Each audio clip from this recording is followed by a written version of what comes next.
Hello, Tampa Bay fans. You're listening to The William Haynes Show, your online radio home for Tampa Bay sports talk and Rays postgame shows.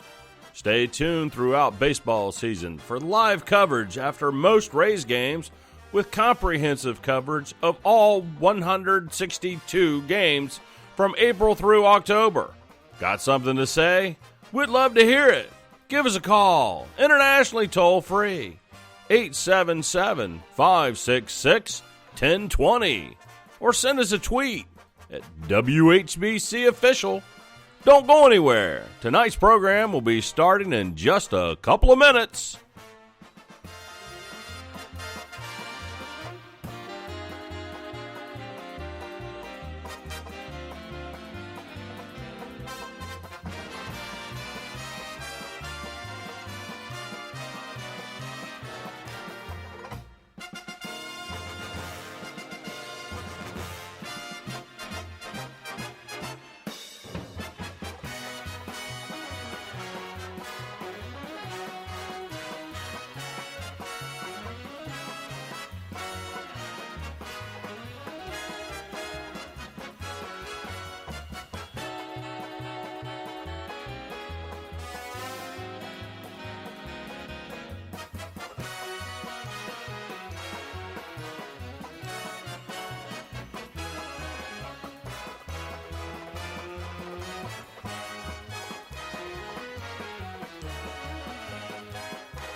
HBC.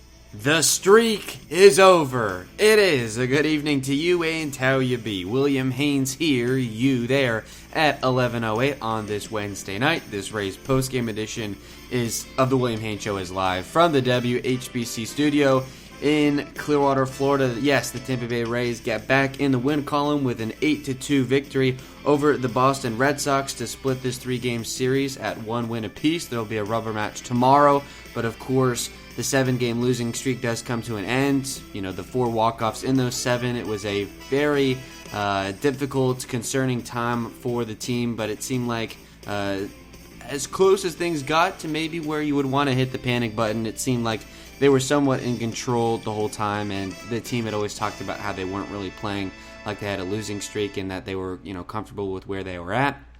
And took a little bit longer than we'd hope. Usually a skid, you hope for a team like this that has a potential to win the division and maybe go on and have some success in the playoffs, that you're talking about a slump is maybe 3 or 4 games that you drop in a row.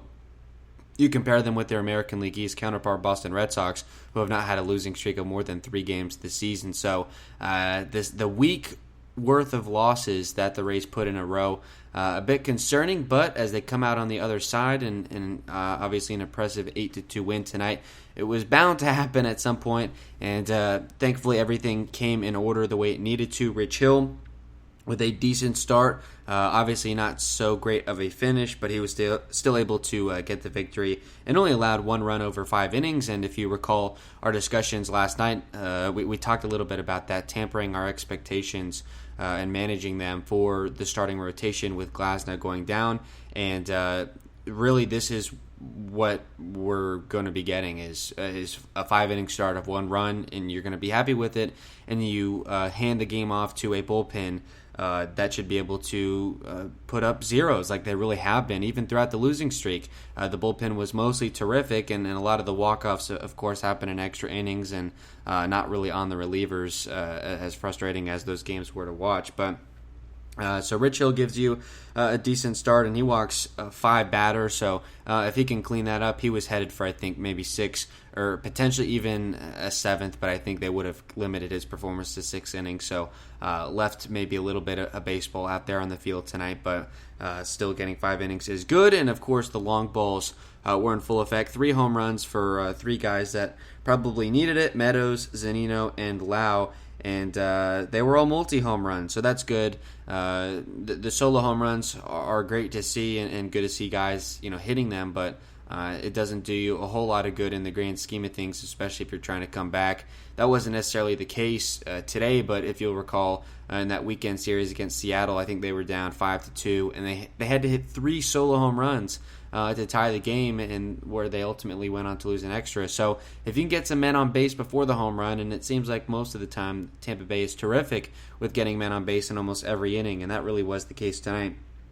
They only went down in order one time in the fourth, so they had at least one base runner going the rest of the game, and that was thanks to 9 walks, which has got to be near, if not good, for the season high. So a ton of base runners throughout the game, and they were able to hit home runs behind them. A 2-run shot for both Meadows and Zunino, and it was a 3-run blast for Brandon Lau, a guy that certainly needed a positive moment, and he had a double to go along with that home run and also a walk. So Brandon Lau, a guy who had an 0 for 5 with 0 for 3 with runners in scoring position yesterday, he gets off the schneid. Same with Meadows, another guy 0 for 5 and with an 0 for 3 with runners in scoring position yesterday against Boston. So that both of those guys could come back and have pretty strong performances, which is great.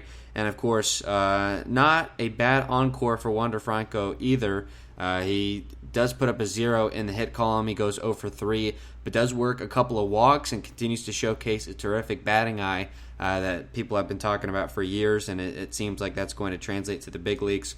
Also had a play where he reached base via error in the second inning, and kind of a routine ground ball. You don't have to run it out. Some guys don't. He chose to, and he really got up the line quick and forced the issue. And with 2 outs, was able to get on base with Brandon Lau at second, runners at the corners. Austin Meadows walks to load the bases there, and they ultimately end up stranding him on the base path, but to keep the line moving was an important part, and that all came after the 2-run shot for Zunino, talking in the second inning. And then as well, struck out, his first career strikeout in the fourth. That's obviously going to happen, but already through 2 games has 3 walks and only 1 strikeout. So at least so far, in a very small sample size, the walk rate is higher than the strikeouts. And had a play in the 8th inning, kind of got a base hit robbed from him.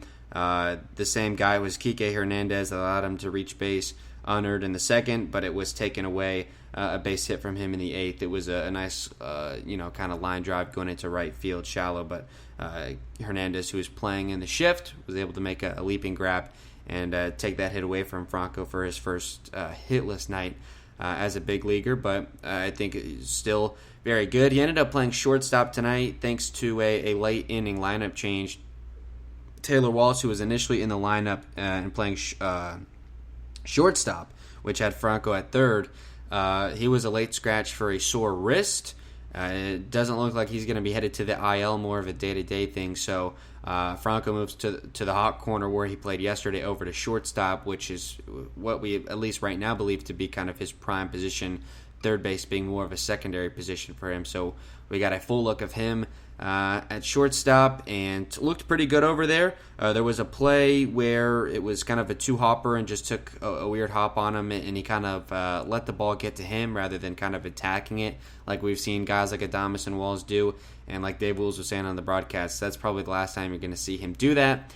Tropicana Field, obviously, with the more of a hard infield and an infield dirt as well, that seems to play a little bit differently than some other parks, obviously because of the no sunlight and how they water it, of course, the only non-retractable dome in the majors. So certainly that's something you would imagine for a shortstop that would take some time getting used to, but he was still able to convert the out on the play thanks to a terrific arm. We talked about that the day he got called up, that he's got an 80 grade arm, which is the highest that you can have, and we're starting to see why. I mean, he really gets it over to first quick and on a line. So you combine that with what he's been able to put together offensively, and it looks like we've got ourselves one heck of a ball player in Wander Franco, and so exciting that we're going to get to see him play just about every day, assuming he's able to stay healthy and stay consistent at the big league level. So a lot of good things to discuss, again, as the Rays end their 7-game winning streak with an 8-2 victory over the Boston Red Sox tonight. We will continue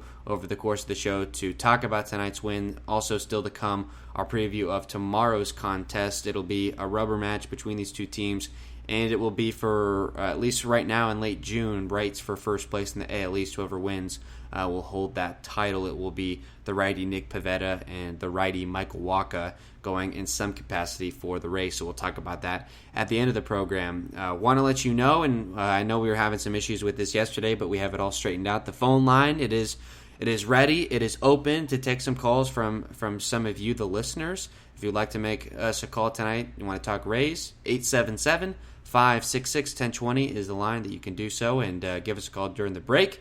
You can also drop us a line on Twitter at WHBC, and we'll read your thoughts on the air and respond to them, all that good stuff. So with that being said, we're going to take a couple-minute break. We'll be right back.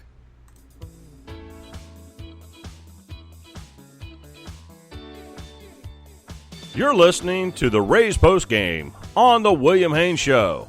We're live most nights within 15 minutes of the final out to break down everything that happened in that day's game and take listener phone calls to get your thoughts. As always, you call the show at 877-566-1020 or tweet the show at WHBC Official. Like you to remember that archives of previous shows can be found on this show's page on Speaker.com and also on the WHBC YouTube channel. We look forward to having some of you on the show. Thanks for calling in.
Sports Radio 101.9 FM. Sports Radio 66. Sports Radio HBC. And at 11:18, we return on the William Haynes Show, and we do have a call now. We're going to go to the phones. And we do have our good friend Seth calling in. Seth, you are on the William Haynes Show. Good evening to you. Hey, good evening, Will. I got cut off by the phone line difficulties last night. I don't usually call twice in a row, but I figured why not. Yeah, I apologize again for that, and we've got things straightened out, certainly on my end, and I apologize for the difficulties, and thanks for giving us another call back. I believe the last time we spoke last night, you were talking about some of the things that you would maybe do if you were running the Rays, and where we left off, you had mentioned the Reds starting pitcher Tyler Mahle as a guy that they could potentially make a move for. He's only making a couple $1 million this year, so a Rays type of guy for sure, and I'll give you the floor and continue your conversation of him. Oh, I'm still on that train for sure. I mean, and we're going to see tomorrow exactly why that move really kind of needs to happen. Look, it's not impossible that Michael Wacha pitches a good game tomorrow. It's not impossible. Is it unlikely? Yes. It's very, very unlikely against this potent Red Sox lineup that this guy, who's just not very good, is gonna pitch well.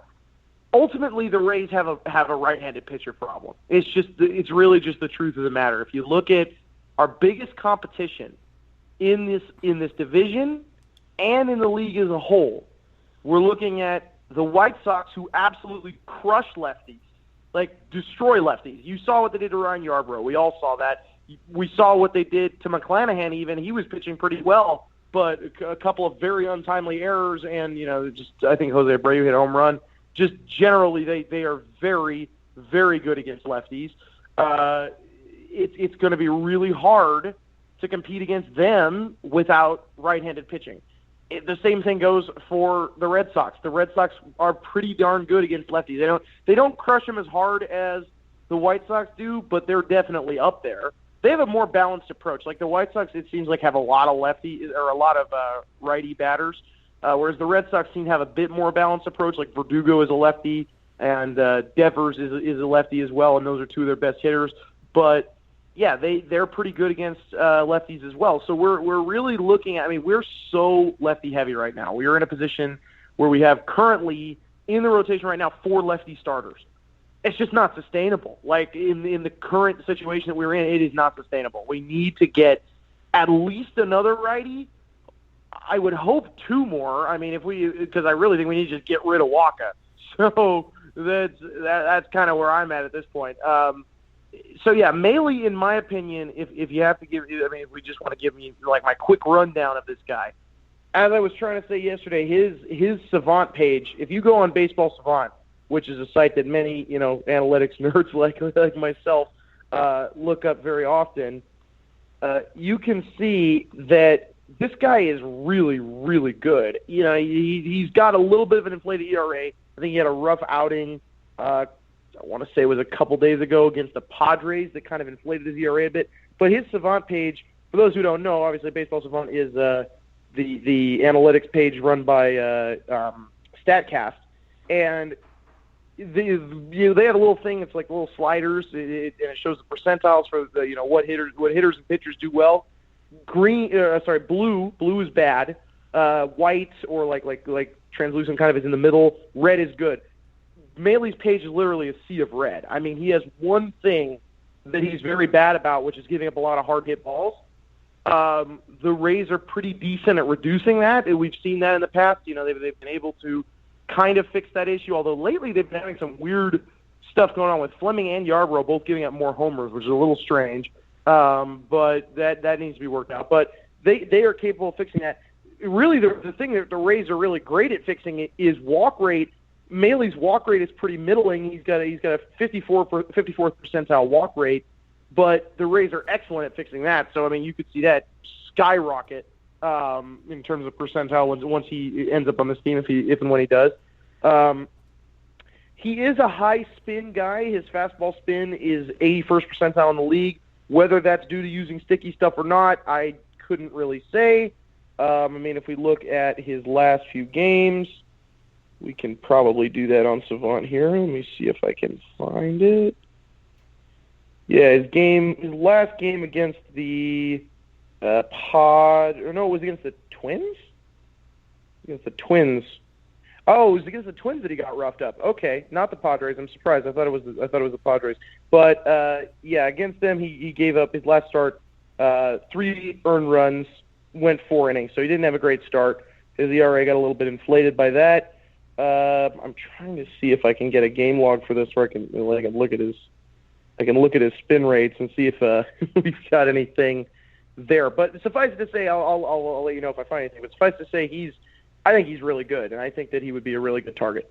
And like I was saying, yeah, making $2.2 million this year, so, depending on when they trade, about half of that, and he's got a couple of arbitration years coming up, and he was on ARB this season with the 2.2, so I obviously like that as far as the Rays' chances to get him compared to a guy like Scherzer, which I think is a little bit more unreasonable. And you did bring up a good point and something I didn't really consider. We're all bummed out about Glasnow, and you're missing the ace, but you also a big right-hander, and right now, with Major League Baseball, that's a guy that you want to have, and without that, they are a little short on quality right-handers.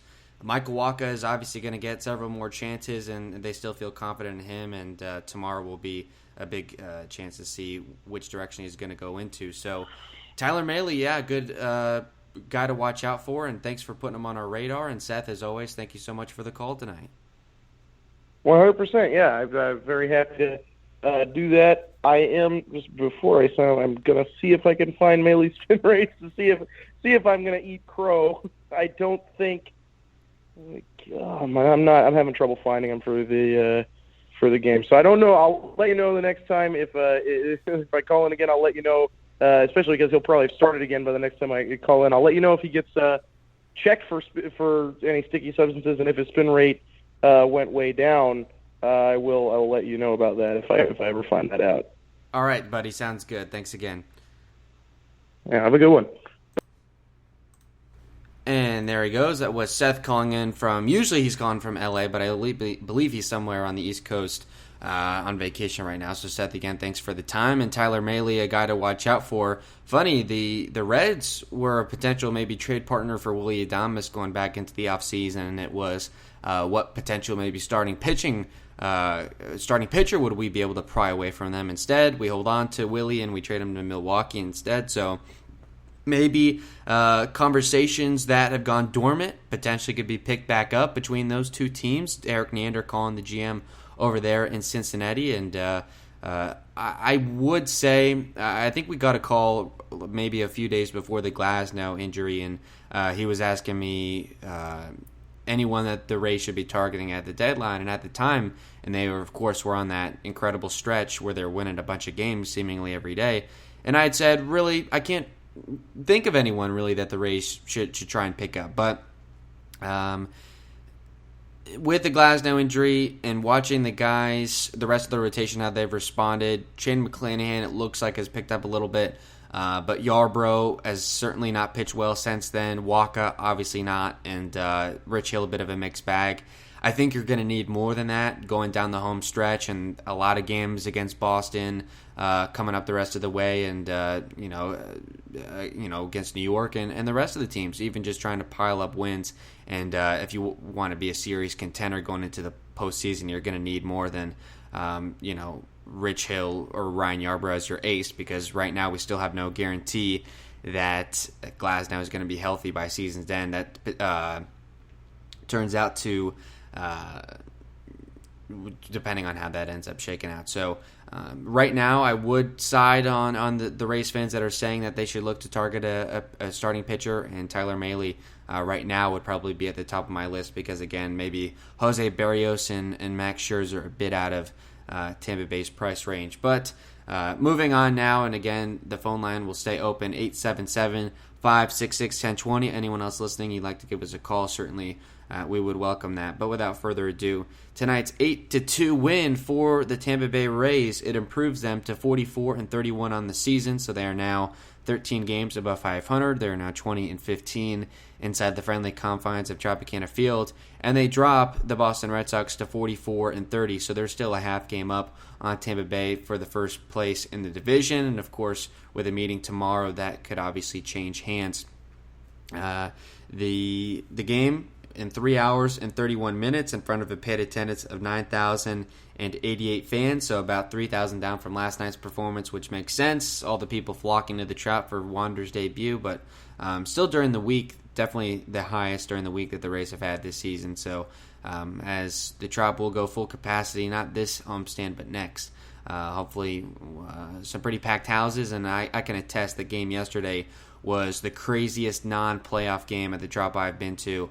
It had a playoff atmosphere, really, even with just kind of the 13,000. So I think it shows the potential. There's a lot of great baseball fans in this area, and if we can just get them in the building and give them something to cheer for, it really is a great time when things are going well. So the box score for the victorious Rays as they get up the Schneid, it was 8 runs on 6 hits, no errors for them. They played pretty clean defensively, and something that was a bit of a bugaboo during the losing streak. Playing good defense, but not great defense. So maybe getting back to more of the elite defensive ability. And for the Red Sox, 2 runs on 6 hits, 1 error defensively for them, and that was the play by Enrique Hernandez, the second baseman, that allowed Franco to reach base as he ran out that ground ball in the second, and that's where that came from.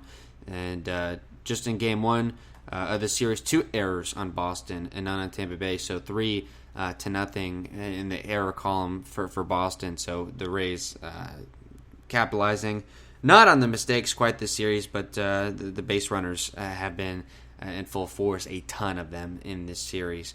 The decisions for the pitchers, just 2. For Tampa Bay getting the win, it was Rich Hill. He is now 6-2 on the season. He gave up just 1 run over 5 innings of work and just 3 hits and the only negative thing maybe the 5 walks, which was the most he has walked, the third time he has walked 5 or more batters in the last 15 years of his career. So not something that hadn't happened super, super often. And it didn't really seem like his control was even that bad, but just was starting a lot of guys off 1-0 and really refused to throw pitches over the plate, really wanted to nibble at the corners. And if you're not just precise, or if you're not getting the calls, and the home plate umpire, Tom Halian, was not eager to give him those borderline calls, then the walks are going to mount up a little bit, but give him credit for working out of it. And getting the loss for Boston, Garrett Richards. He's now 4-5 on the season, and he cannot even get out of the second inning, pitching just an inning and 2/3 and allowing 5 total runs and just 4 earned. And in the inning and 2/3, walks 4 batters and doesn't strike out anybody. So was not fooling anyone. Going into the game, we were quite high on this offense's ability to hit him around, and they certainly did that. Just has a fastball low to mid 90s and a slider off of that. So, I know Rich Hill's one of them, but a 2-pitch, basically, pitcher as a starter that typically doesn't work out too well, and he's having a pretty dreadful month. And the Rays pretty much just added on to that, and certainly give the Rays offense credit as well. It's an issue that I've had with this team, even when things are going well. They have a great difficulty in delivering that knockout punch to get that starter out of the game early. They may knock him around for a couple of runs in the first or second inning, but usually the starter will kind of settle down, and maybe he gets through 5 or 6, and that's certainly not ideal. You want to always be on the attacking, and especially if you can do it early in the series and get into a team's bullpen, that is certainly key as well. So certainly give the offense credit, and they just were not going to relent. 9 men came to the plate in the second inning, and after 6 men came to the plate in the first, that made it put Boston in a situation where they pretty much had to get him off the mound. Again, couldn't even get through 2 innings and threw 54 pitches, and only 28 were for strikes. So the 4 walks, and again, the Rays walk a total of 9 times on the night, and 4 of them against the starter Richards. And for Boston's pitching staff, 169 total pitches and only 98 strikes.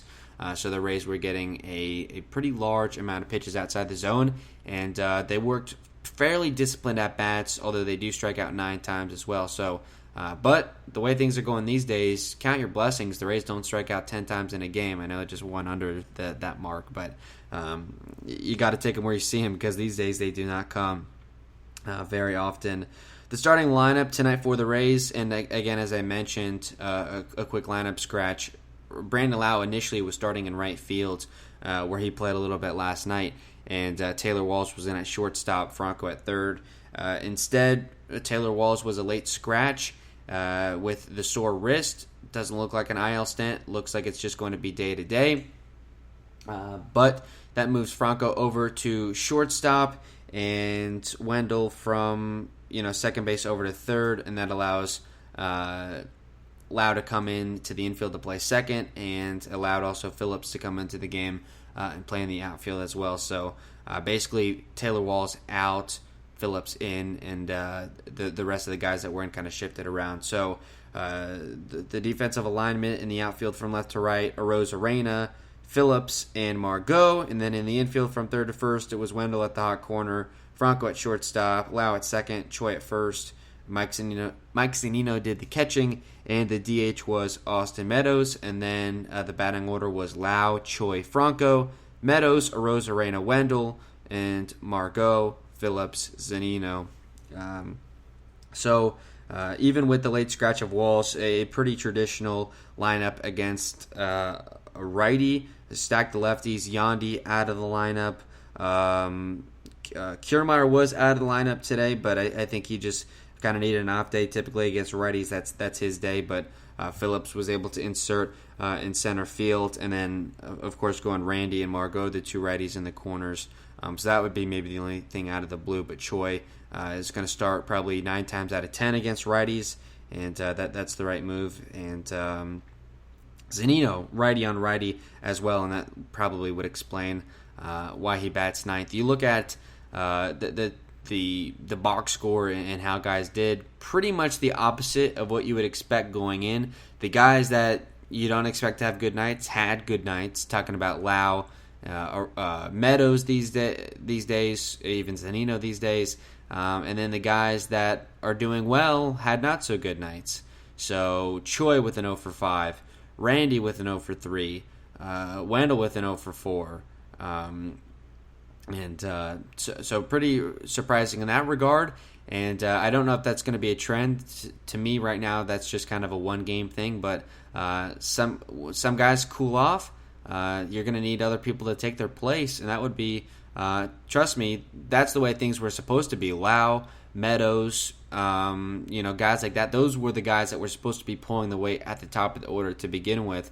So I'm certainly not going to complain if they begin to heat up. But a couple of things to maybe feel a bit uncomfortable about. Ji-Man Choi has not looked comfortable at the plate. Certainly not tonight, where he goes 0 for 5 with 2 strikeouts. He's now batting .250 on the season, and since coming off the injured list, the second time with the groin issue, he is hitting under 200 coming off the second IL stint. So, kind of like with Mejia, we've seen that where guys go on the IL, at a time where they were hitting really well, and then they come back maybe not timed up, whatever the case is. But Choi, typically a guy that works pretty good at bats, is struggling to do so right now.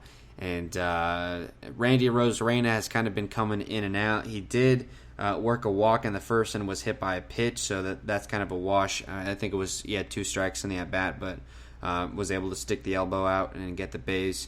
And a strikeout looking in the 8th, so not a horrible night overall. Wendell for a hitless night and a contact hitter anytime you go 0 for 4. It's not the worst thing in the world, but it's not great either. And that was pretty much about it. Again, Franco put up an 0 for 3, but worked a couple of walks and was forcing the issue, also reaching base via error. So even with the 0 in the hit column, he was awfully busy on the base paths. Going quickly 1 through 9, as we'll try and do that. Just to give you an idea of how everyone did. I know I've talked about a couple of guys already quite a bit.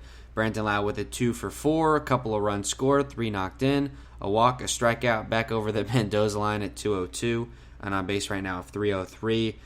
Hit a double in the second inning, and all of his damage pretty much was against right-handers.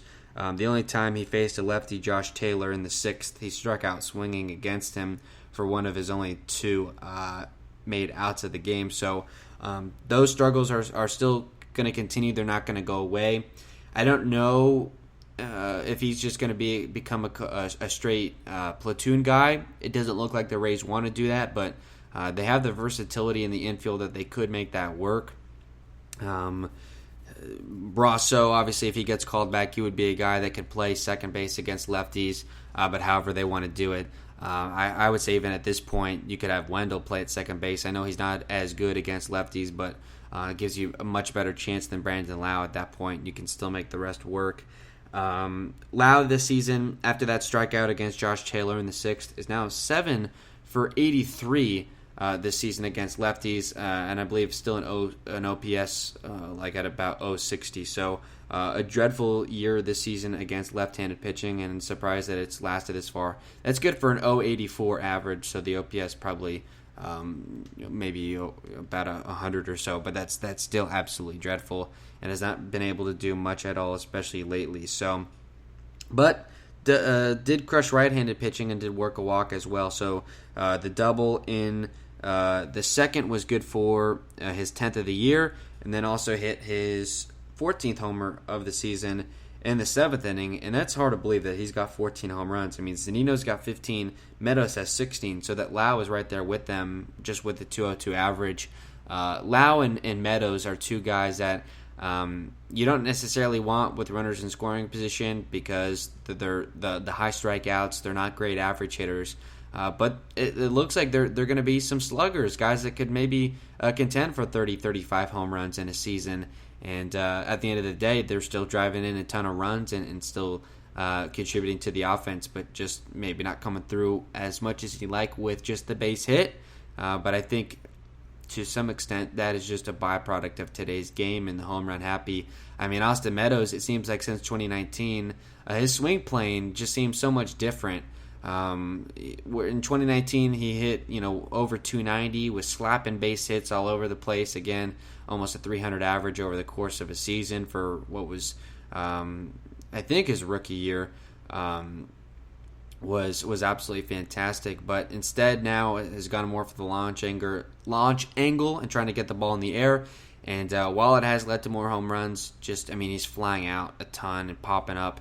And I would rather just have the slap and base hits. But again, like I said, you can have this conversation all day long, and a lot of people do. But this is just the way baseball is going. So, some nights it is going to work out, and it is going to pay off in a couple of extra base hits for Lau. And he was crushing pitches. That home run in the 7th was off of the first pitch from Andrew East, just a changeup he left up there. He was saying he noticed from the scouting report and watching the at-bat to Zunino that that's what he was going to do. So Brandon Lau, definitely give him credit for being a heady baseball player. It seems like he understands the game well, is an incredible defender as well. So I don't know necessarily that he's going to come out of this. There's a good chance he finishes the season maybe batting 220. And obviously that would assume that he heats up at some point. I just have a hard time believing he's going to finish a 162-game season batting 200. I think he's much better than that and was really carrying this team for stretches in the regular season last year. Batting in the 2 spot, Ji-Man Choi 0 for 5 with 2 strikeouts. Again, under 200 average since coming off the IL the second time with the groin tightness. Looked uncomfortable at the plate, but did put the ball on the ground the first 3 times he came to the plate, but then a couple strikeouts late where he was just down 0-2 in the blink of an eye. And typically a guy, that takes pitches early in at-bats, and so kind of like we talk about with Yandy, if you attack him, you can get ahead in the count early, but much more than Yandy, Ji-Man Choi still is a threat to hit with 2 strikes, and it seems like sometimes when he does his best work, but certainly not tonight. And at first base, did lose a ball in the trop. That's going to happen. They got kind of burned with a trop play yesterday. It was a double off the B ring for, what was it? I think Rafael Devers. Yeah. And that was, I think, Manuel Margot, but obviously not his fault. Tracking the ball, and it just hits off the ring. So the Rays kind of getting burned by their own flavor there, as they say. You live and you die by it. Thankfully, they've been able to overcome it, but it was a hit that should not have been a hit, and just noteworthy when discussing a defensive performance. Wander Franco 0 for 3 with a run scored and no knocked in, 2 walks and a strikeout. Again, his encore of what was a major league debut for the ages, certainly one I'll never forget. And I don't. How often do you see a player? 2 games in and everyone's in love with him. I am. I am completely enamored with everything that comes along with the Wander Franco experience. I haven't quite seen anyone like him. He's not going to play at a superhuman level every game. Again, a Hall of Fame hitter fails 7 out of 10 times. But a guy kind of like Randy last year in the playoffs that can get white hot and carry a team for stretches, and I think Franco has that potential, and obviously the Rays agree, batting him, second and here third tonight, after making his Major League debut, batting second in his Major League debut just shows you how much the Rays believe in this guy, and for good reason. Worked another couple of walks after one in his first plate appearance yesterday, so he's now got 3 walks in 2 games, and it just looks fantastic. Also, Andy Fried was saying on the broadcast, and if you're not familiar with him, he grew up a Baltimore Orioles fan, and watching Eddie Murray for the Orioles, if you're not familiar with him, he's a Hall of Fame hitter and considered by most potentially the best switch hitter of all time, and a guy that Fried grew up watching, and was saying that how Murray, he basically hit switch hitter his whole life, even as a kid, and because that was so natural from the right and the left side. That's not always the case with a lot of guys. You can tell with most switch hitters, they're much more comfortable from one side of the plate than the other. But Fried was saying Franco reminding him a bit of Eddie Murray, and just in that he looks so comfortable from both sides of the plate, has such a quick, natural swing from the right or the left, and it's impressive to see. He's working at bats terrific from both sides of the plate, so a legitimate weapon. And I think when he was coming up, that's something that some people might have forgot about, and just another element to how great of a player he can be. Not that he's not only that he's such a great hitter, but that he can hit from both sides of the plate and do it so effectively is huge. I think he's still looking for his first hit as a lefty, but obviously, 2 games in, that's going to come. I'm sure a lot of guys, they're looking for their first hit, period, after the first couple of games, and Franco already has a couple of them, a home run and a double. So very excited to watch this guy continue to play, and again, made some nice plays over at shortstop, a ball that he kind of just let hop to him, but like I mentioned, I think he's just still getting used to the ballpark, and once he gets used to it, kind of like when Willie did, he knows when to charge balls and where to play them, and it's going to take a while, but once he does get used to it, he's going to be terrific. And that 80 grade arm was on full display, making some really quick laser throws over to first and getting the first baseman Choi right in the glove instead of having to make him kind of scoop for it. So kind of like Walls, but I think you would even say maybe Franco's defensive upside is even a little higher than Walsey's. Walsey, I think, just makes really good fundamental plays. I think Franco potential for maybe some more kind of plus flashy plays, making plays that you're not really supposed to make, but just because he's so good is able to do it. So excited to watch this guy moving forward. Austin Meadows had a great night tonight after having a really poor performance yesterday. He goes 2 for 3 with a run scored and a couple knocked in. Also walks twice with a strikeout and average up to 231. So in 5 total plate appearances, reached base 4 out of the 5. A strikeout and a 1-2-3 in the fourth was his only out. Hit a 2-run shot in the first inning. Wander Franco walked ahead of him. And that's going to be a great thing about having Franco at the top of the order. Obviously, the better he hits and the more established hitter he becomes, he's going to get walked more. But whether it's Arozarena, Meadows, Lau, whoever's hitting behind him, more times than not, it's going to be coming up with Wander at least at first base. And so if you can get one in the air and get it out, it's not just scoring yourself, but also the man at first as well. And those multi-run homers is really where you can start to separate from your opponent. And gave him a 2-1 lead in the first inning that, of course, they never looked back on. That pitch to Meadows that he hit out, it was against the righty Garrett Richards, so righty on lefty there. Went 4-13 to right on a 1-1 pitch. He got all fastballs in the at-bat and just got a fastball kind of middle away from him, and was able to pull that baseball as well. So that's certainly an impressive thing to be able to do that. But Austin Meadows does have that ability, is a strong guy, and obviously a power hitter, and that was good for his 16th long ball of the year, and that leads the team in that category. Also did walk with a man at first and third with 2 outs, so that was good to see as well. And Joey Wendell did leave the bases loaded there in that second inning, so they did get a lot of men on base and just couldn't do anything with it. There in the fourth, as I said, struck out, then hit a single with the man on in the sixth, and I believe that was him getting a pitch outside again, if I'm not mistaken, and it was kind of a slider down and away, a big chase pitch for him, but it was able to single off of it there, and then worked a walk in the eighth, kind of in garbage time, but if they're going to give you the walk, the best thing you can do is just say thank you and take it, and that's what Meadows did tonight. So not just 2 hits and a home run, but also 2 walks. A great night for Austin, and we'll love to see more of it compared to the 0 for 5 that he had last night, where it seemed like every big moment was finding him, and he was squandering those big moments. If he had just come up with one of those hits yesterday, the Rays probably would have won that game, but I digress. Arozarena batting all the way down in the 5 spot. That's got to be the lowest he's hit in quite some time.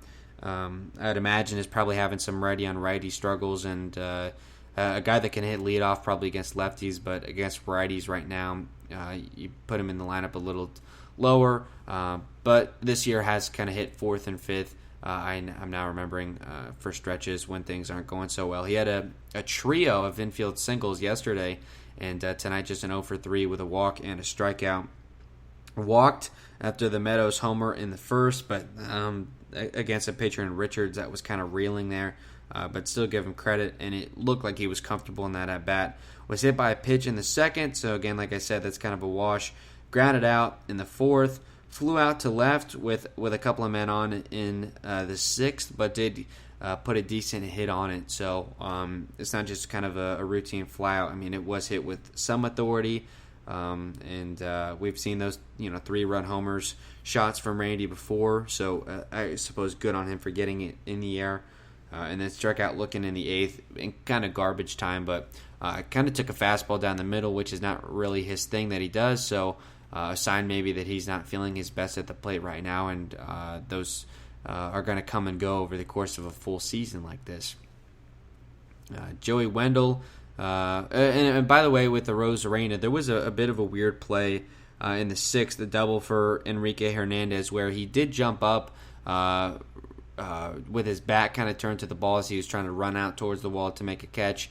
And after a couple of nice grabs for him in left last night, was not able to make the grab here in the sixth tonight and allowed Enrique Hernandez to double in the sixth. So not a big deal with where the score was and everything, but worth noting. It seems like he's either really, really good or like kind of bad defensively, and there really is no in between for him. So maybe some consistency would be good. Not a play that you would say he should have made, but a play that I think he is capable of making, certainly because he's shown the ability to do so, and he has done it. Joey Wendell over there at third tonight, 0 for 4. His spots grounded out in the first.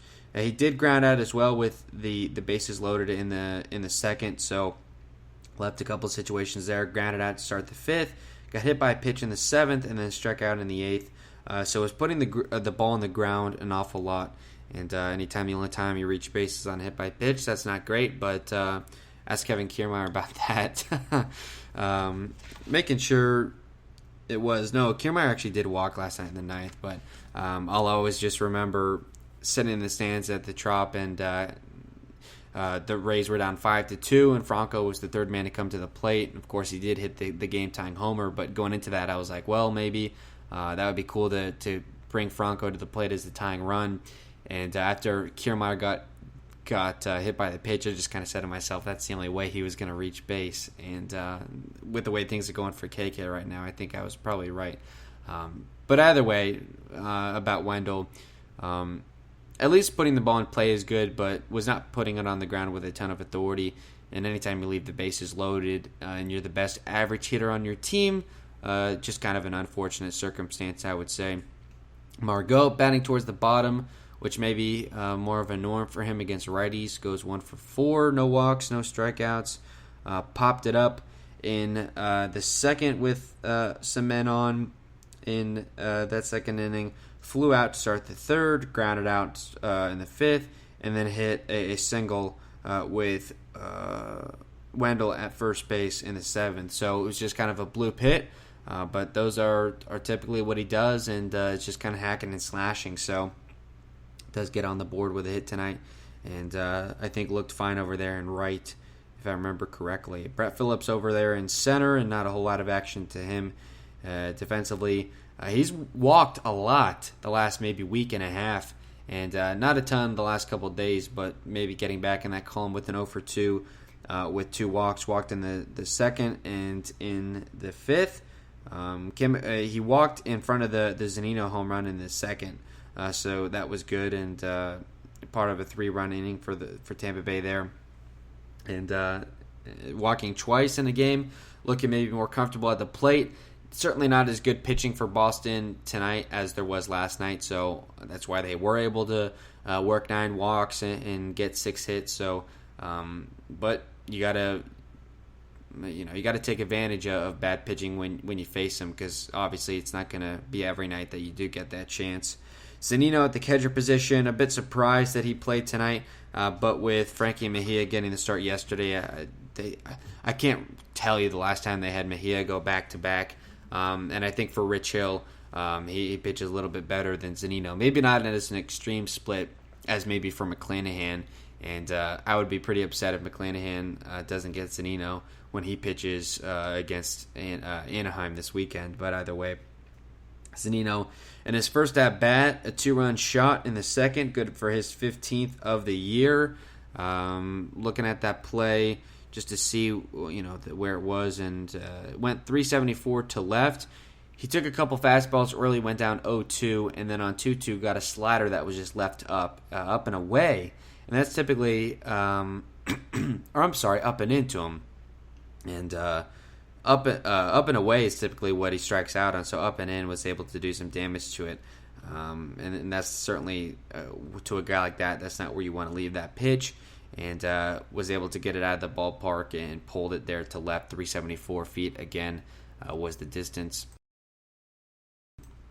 And helped at that point give the Rays extend their 2-1 lead to a 4-1 advantage, and give some separation for Hill and the rest of the pitchers as they would go on to add another 4 runs, though, over the course of the night.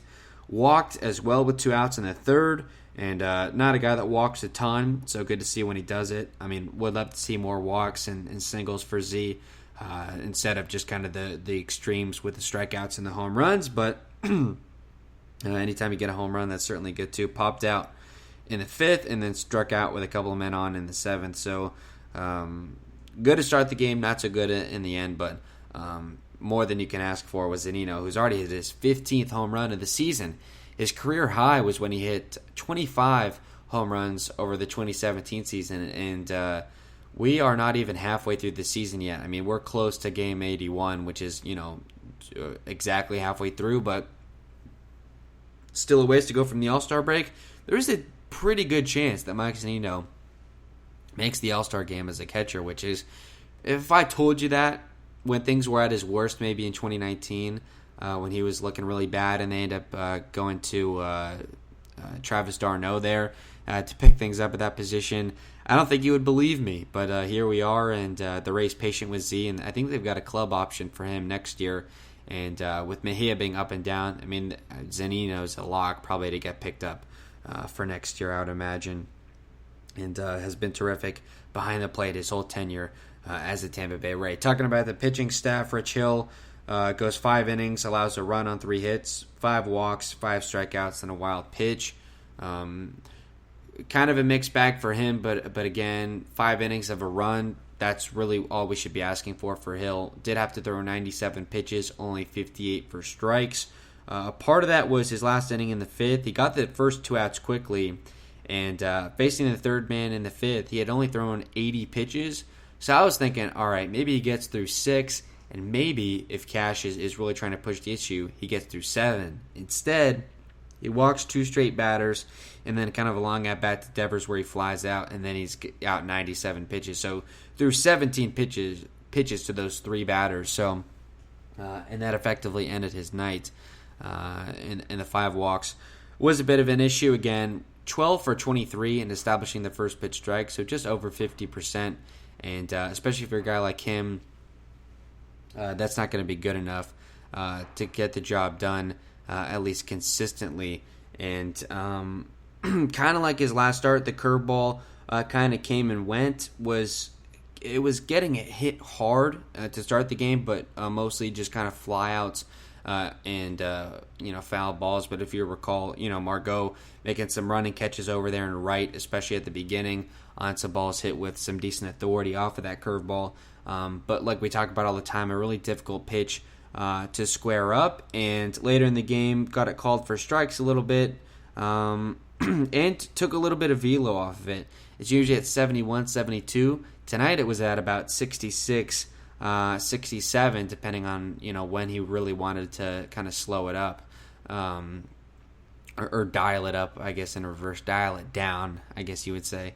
And interesting kind of the inside baseball, things, the X's and O's, if you will, as far as kind of sequencing and things. not just taking the velo off of the curveball. He also threw probably more changeups than he has in any other start. That 80-mile-an-hour pitch that just kind of goes straight. And then pretty good fastball velo tonight, 88, 89, a couple that touched 90. But, you're trying to square up the curveball. You get them so focused on that. And that fastball at about 89, but everyone's been saying the hitters, the broadcasters, whoever, have been saying that's been getting on the hitters quicker than what the 89 would suggest. So, and I think maybe that's where it comes into play to dialing down that curveball a few miles an hour, is if you can really start to get them to sell out on that. 90 miles an hour plays pretty hot when you can pump it in there in the zone. So I think Rich Hill might have come on to something there. Obviously, 41 years old. This is not his first rodeo, but I think maybe Zeno and him were able to kind of get some stuff together, and it really worked. For a 41-year-old, we should not be asking more than 5 quality innings from this guy, but he just kind of set the bar high with that pitcher of the month of May that he had. But 6-2 on the year, and a 3.52 ERA has still been a pretty great asset to the team this year. And the bullpen was in pretty bad shape. McHugh was burned up last night, and Fairbanks and Fireisen were both burned up with 2 innings, and I won't imagine they'll be available tomorrow either, and that was a pretty big blow. They had, maybe Whistler that could have come in, and he did not tonight. Instead, it was Kittredge, Springs, Thompson, and Castillo. Kittredge and Thompson pitched yesterday. Springs and Castillo did not. Kittredge looked great, a couple strikeouts in his inning of work, 17 pitches, pretty effective as well. And this did not just happen tonight, but it's been this way for a while. Andrew Kittredge has pitched in every inning from the first through the 12th inning this year. He's pitched in all of them, so pretty surprising stuff for Kittredge, and just in his versatility and where he's able to he can play in any spot. And being in the bullpen the day after you start, granted he only went 2/3 of an inning, but I'm always kind of impressed with Kittredge in that regard, and it's got his ERA down to 1.27, so has been really, really good for Tampa Bay this year. Jeffrey Springs did allow a run in the 7th, but looked pretty good before that. Is that right? They're saying an earned run to him, although looking at that, I'm not seeing it. So it was Rich Hill in the 5th, Kittredge in the 6th, Springs in the 7th, and if I'm not mistaken, he shut that down. If ESPN is wrong on that, I'm going to have to start rethinking some things. Yeah, so there was no run for Springs. So where did the... okay, I'm sorry. Springs... I'm a fool. Springs got through the 7th easily. A couple strikeouts, a walk, but was able to get around it. Good swing and miss stuff. He comes out to start the 8th, gives up a leadoff double to Devers, then immediately comes out. So that's where the earned run came from. So good to know I'm not completely crazy. Ryan Thompson comes in, replaces him. Runner at second, nobody out, and we know, for Ryan Thompson how good that is with the extra inning losses lately. But and he did come across to score on an RBI single for Vasquez. But then Thompson striking out a couple of his own. So Springs right now an ERA up 3.27 has been pretty good, and in that 7th was good. I think with Cash only having a couple more options out of the pen, Thompson and Castillo were probably the only guys that could go after Springs. So it makes sense that you would maybe try and get him into the 8th a little bit, but it didn't work out. Lefty on lefty, and it seems like Springs is a reverse split guy, has been much better against righties than he has against lefties, which is certainly interesting. And then Castillo worked a clean and scoreless 9th. Maybe I shouldn't use the word clean, considering the umpires coming out to check him and actually confiscated his hat.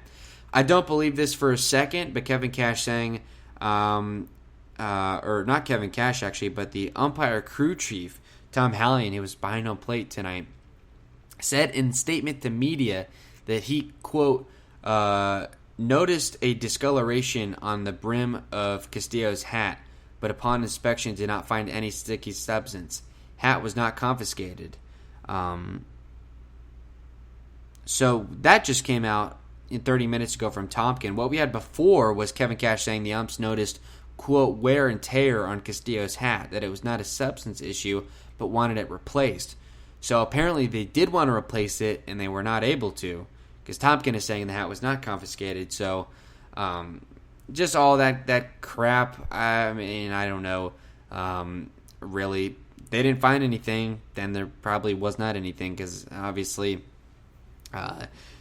maybe a little bit with the tongue in the cheek, but how thorough those substance checks have been for the umpiring crew. And boy, that is making some waves in not a good way with Sergio Romo and Max Scherzer, guys already that have had some a little bit of meltdowns with the frustration getting checked like they do, having to show the front of their belt and everything like that. So that was really the story of the night for Castillo in the first appearance, and really the second game for the Rays since this rule became implemented. The starting pitchers getting checked every inning, and the relievers getting checked when they depart, and the closers get checked when they go in, for obvious reasons, because you want to make sure they're not. Talking about closers, Chapman for the Yankees gave up a home run, I believe, gave up a couple of runs and a blown save in the ninth in a game the Yankees ultimately went on to win. But maybe Chapman, a guy that could be using some stuff. Seems like a lot of guys' spin rates have been down the last few times. Garrett Cole's is as low as it's been since 2017. So, I mean, and there was no doubt he basically admitted it that he was using Spider Tack. So, it's a whole new world for some of these pitchers. And Castillo, hard to say if he was using stuff or not. I mean, his velo was fine, 95, and it seemed like his stuff moved about the same. So, until looking at kind of the spin rate numbers, there's not much I could say to anything else outside of that. And that was pretty much it for the bullpen. Also of note, Thompson was 0 for 4 in establishing the first pitch strike, and did give up an RBI single, but was good outside of that. So with the inherited base runner, so the pitching was fine. Hill getting through 5, I think, helped, and the bullpen did their job in an 8-1 game to keep the lead in favor of the Rays and get them off the schneid as they snap a 7-game winning streak and are back in the win column. They're just a half game back at first against the Red Sox and have a chance to retake first place with a win tomorrow over Boston. So that's tonight's win, and great to see them get back in the win column. Guys that needed home runs badly were getting them, and you put 8 runs up on the board, fairly good chance you win, and the Rays tonight obviously were able to do so. What we're going to do now, take a short break. When we return, cap off the show with a discussion of tomorrow's contest. We'll preview it and all that good stuff. So number to call during the show, or we'll maybe take another call if we can squeeze it in here at the end. 877-566-1020, number to call during the break. Also at WHBC Official on Twitter. Don't go anywhere. We'll be right back. Hey Rays fans, William will be right back. We're in a commercial break, so don't touch that dial. Remember, you can call us internationally toll-free at 877-566-1020 or tweet us your thoughts at WHBC Official. Also, we'd like you to stay tuned for William's other podcasting projects at speaker.com/user/WHBC.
HBC.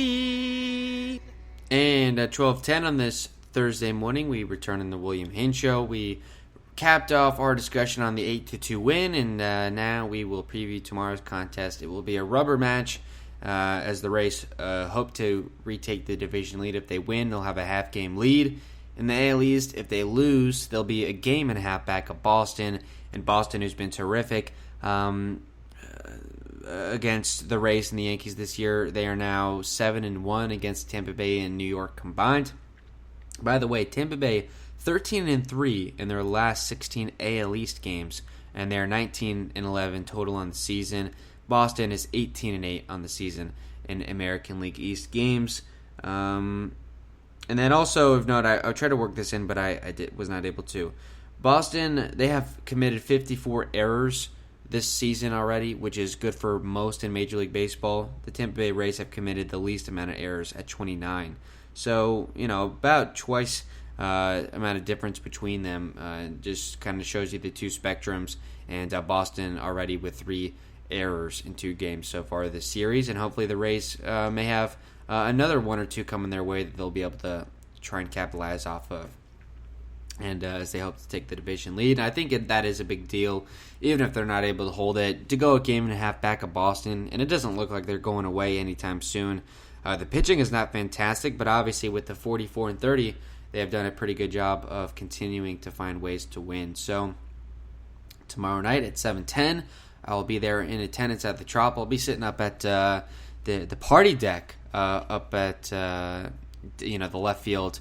In the 300 level. So if anyone's up there, maybe come over and say hi. I'll probably be pretty easy to spot with my scorebook in tow and all those things. So if you see me at the game, say hey. The Red Sox 44-30, the Rays 44-31. It'll be the righty Nick Pivetta for the Sox, the righty Michael Wacha going for the Rays. So starting with the Red Sox pitching side first, Nick Pivetta, the 28-year-old right-hander, is 6-3 on the season with a 4.36 earned run average. He's from British Columbia and Canada as well, so a Canuck pitching tomorrow. He has faced the Rays this season. That was his first start of the year on April 5th. Went 5 innings scoreless, just allowing a couple of hits. I'm not sure how indicative that's going to be of his performance tomorrow, but it is worth noting. And his last time out, it was in Kansas City against the Royals.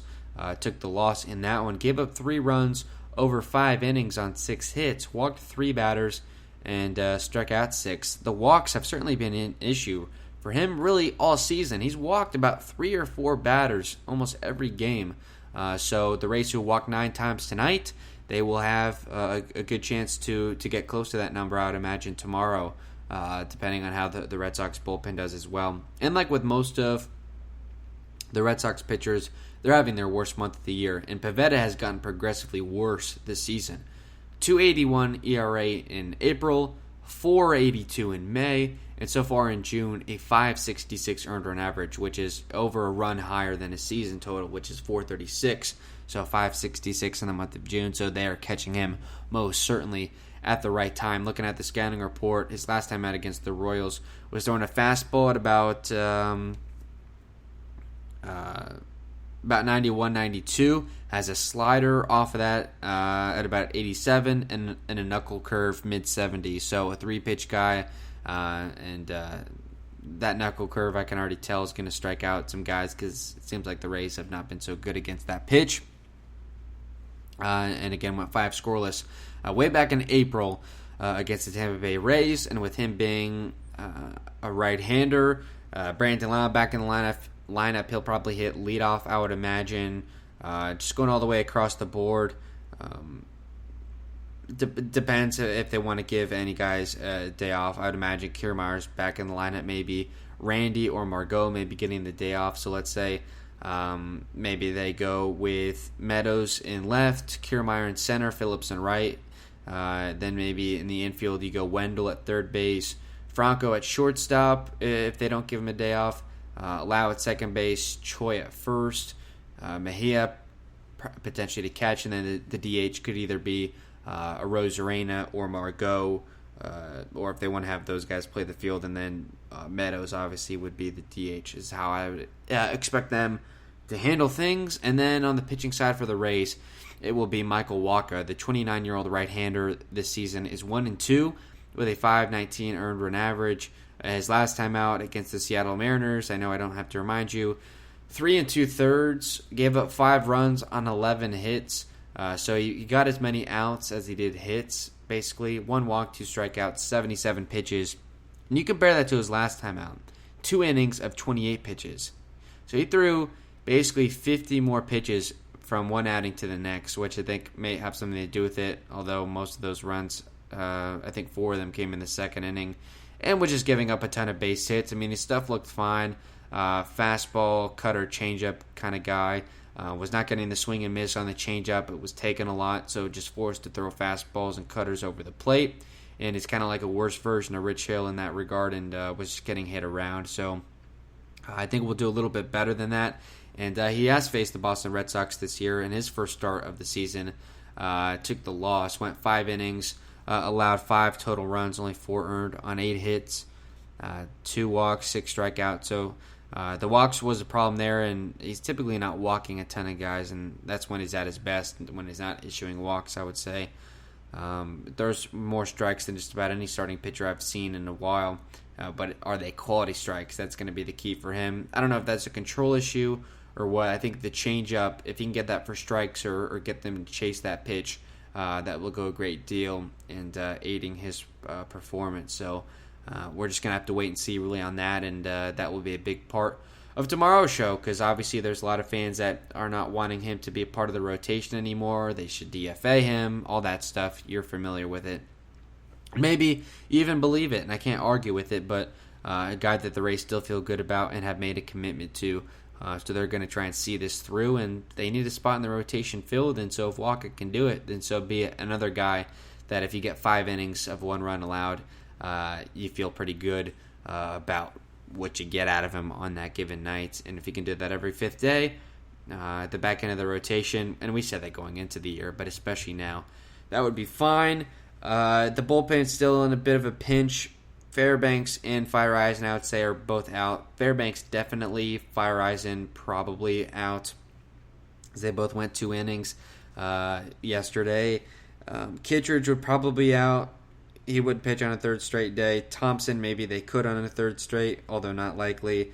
Springs on a back-to-back. Castillo on a back-to-back. Whistler most certainly.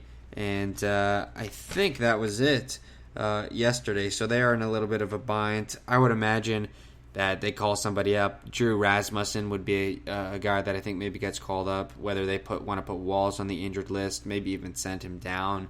Because I think they're going to need a pitcher to get through tomorrow, especially with Walker on the mound, because there's no guarantee he even gets through maybe 3. And so you're going to need a bulk guy, and they don't have anyone that can really do that, save for maybe Josh Fleming. But it looks like they're going to want him to start tomorrow, or on Friday against the Angels. So I guess maybe could go in an emergency situation, but that would not be a good thing to have him do that. And then you're going to have to call somebody up to start on Friday. So to avoid that kind of mess, I would imagine they bring someone up, and maybe even someone that could get more innings than Rasmussen. But I think Rasmussen would probably be the right guy to call up, considering how great he looked in his first appearance as a Ray. And what will always be the trivia question, he was sent down to make the roster spot for Wander Franco. So we will be on the air after tomorrow's game. Of course, being at the game, we're going to be a little bit late. Obviously, got to drive back and get everything set up. So definitely stay tuned with us. Be sure you're following us on Twitter at WHBC Official. Follow us on Spreaker.com on the show page where you're listening to us right now to make sure you get the show, you get notified when we go live, so you can catch us from wire to wire. I want to thank everyone for tuning into the program tonight. Again, the listenership numbers have been up, and I'm thankful to everyone who continues to tune in. I thank you for that as well. Got a call tonight from Seth. That was a good one. Hopefully take some more calls this week. As always, we'll talk to you tomorrow. Have a good one.